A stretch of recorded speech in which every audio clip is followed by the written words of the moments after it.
Céir dhéanann tú nuair a bhíonn amsair agat? Tá mé an achlaí, tí mar rí agus ag snámh gach lá. Gach lá, maithú. Céir dhéanann tú hain nuair a bhíonn amsair agat? Is mála a bheitthe léamh agus is brála a bheitthe sin am ceol.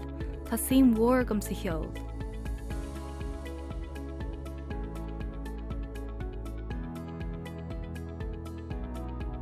Céir dhéanann tú nuair a bhíonn amsair agat?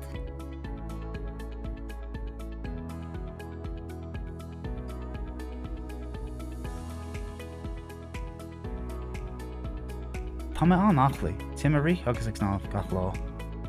Gach lá, maithú.